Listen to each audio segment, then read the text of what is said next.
Timeless Wonders was more than just an antique shop. It was a sanctuary for forgotten things. Dust motes danced in the golden light filtering through the window. The musty scent of aged wood hung heavy in the air. Each object held a story, whispered secrets of bygone eras. But none were as intriguing as the grandfather clock. It stood sentinel at the back of the shop. Its mahogany case was intricately carved with scenes of twisting vines and curious creatures. The clock face was bone white, the Roman numerals stark against its surface. Two delicate hands marked the passage of time, but there was no pendulum, no visible mechanism, only an incessant soft ticking. The shopkeeper called it the whispering clock. He claimed it had a heart of its own, a heart that beat in time with the secrets it held. He said it chose who it revealed its stories to. Most dismissed it as an old man's ramblings, but not Claire. Rain lashed against the shop windows. The wind howled like a banshee, rattling the glass panes. Claire, a young journalist, hurried inside. She shook the rain from her coat and glanced around. Her eyes fell on the grandfather clock. It seemed to beckon her closer. She cautiously approached it, drawn by its silent allure. The clock ticked rhythmically, its sound strangely soothing in the storm's chaos. Claire reached out, her fingers tracing the cool, smooth wood.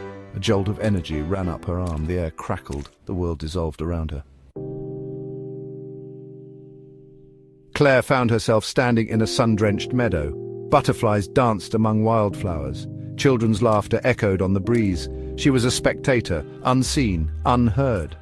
The scene shifted, morphed into a bustling marketplace. The air buzzed with activity, filled with the scent of spices and the clamor of bartering. Again, she was a ghost observing the vibrant tapestry of life. Then the world fractured. The air grew thick with the stench of smoke and fear. Claire stood on a blood-soaked battlefield, the cries of the wounded echoing in her ears.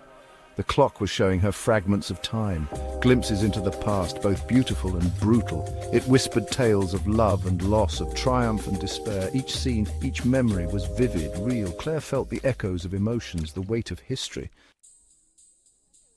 The visions faded.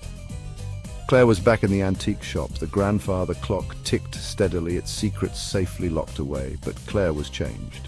Time, she realized, wasn't linear. It wasn't a straight line, but a circle, a spiral, everything happening at once. The past, present, and future intertwined, inseparable. She thanked the shopkeeper, her words inadequate to express the profound experience. From then on, Claire became a regular visitor at Timeless Wonders. She would sit by the whispering clock, listening to its soft tick, its gentle reminder of the endless stories held within the fabric of time. Sometimes, if she were lucky, the clock would whisper to her again.